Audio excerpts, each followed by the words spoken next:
بسم اللہ الرحمن الرحیم۔ حدیث نمبر 123۔ ایک شخص رسول اللہ صلی اللہ علیہ وسلم کی خدمت اقدس میں حاضر ہوا اور اس نے عرض کیا کہ یا رسول اللہ کی راہ میں لڑائی کی کیا صورت ہے، کیونکہ ہم میں سے کوئی غصہ کی وجہ سے اور کوئی غیرت کی وجہ سے جنگ کرتا ہے۔ تو آپ صلی اللہ علیہ وآلہ وسلم نے اس کی طرف سر اٹھایا اور سر اسی لیے اٹھایا کہ پوچھنے والا کھڑا ہوا تھا۔ پھر آپ صلی اللہ علیہ وآلہ وسلم نے فرمایا، جو اللہ کے کلمے کو سر بلند کرنے کے لیے لڑے وہ اللہ کی راہ میں لڑتا ہے۔ حدیث نمبر 124۔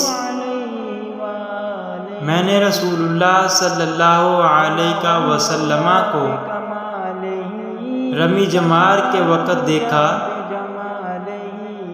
آپ صلی اللہ علیہ وآلہ وسلم سے پوچھا جا رہا تھا تو ایک شخص نے عرض کیا، یا رسول اللہ، میں نے رمی سے قبل قربانی کر لی۔ آپ صلی اللہ علیہ وآلہ وسلم نے فرمایا، اب رمی کر لو، کچھ حرج نہیں ہوا۔ دوسرے نے کہا، یا رسول اللہ، میں نے قربانی سے پہلے سر منڈا لیا۔ آپ صلی اللہ علیہ وآلہ وسلم نے فرمایا، اب قربانی کر لو، کچھ حرج نہیں۔ اس وقت جس چیز کے بارے میں جو آگے پیچھے ہو گئی تھی آپ سے پوچھا گیا، آپ صلی اللہ علیہ وآلہ وسلم نے یہی جواب دیا، اب کر لو، کچھ حرج نہیں۔ حدیث نمبر 125۔ ایک مرتبہ میں رسول کریم صلی اللہ علیہ وآلہ وسلم کے ساتھ مدینہ کے کھنڈرات میں چل رہا تھا اور آپ کھجور کی چھڑی پر سہارا دے کر چل رہے تھے تو کچھ یہودیوں کا ادھر سے گزر ہوا۔ ان میں سے ایک نے دوسرے سے کہا کہ میں آپ سے روح کے بارے میں کچھ پوچھوں۔ ان میں سے کسی نے کہا، مت پوچھو، ایسا نہ ہو کہ وہ کوئی ایسی بات کہہ دے جو تمہیں ناگوار ہو۔ مگر ان میں سے بعض نے کہا کہ ہم ضرور پوچھیں گے۔ پھر ایک شخص نے کھڑے ہو کر کہا، اے ابو القاسم، روح کیا چیز ہے؟ آپ صلی اللہ علیہ وآلہ وسلم نے خاموشی اختیار فرمائی۔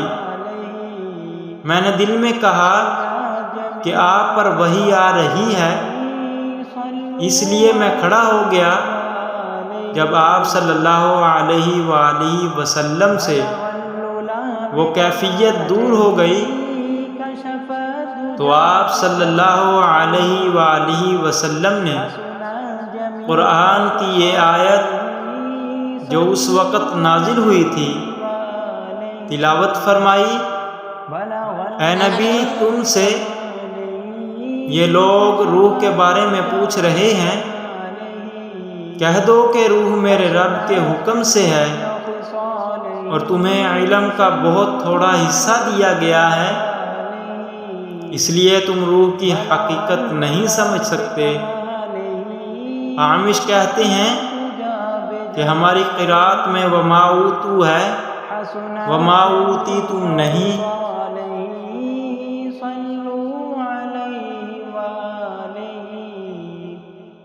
بلغ العلا بکمالہ کشف الدجی بجمالہ حسنت جمیع خصالہ۔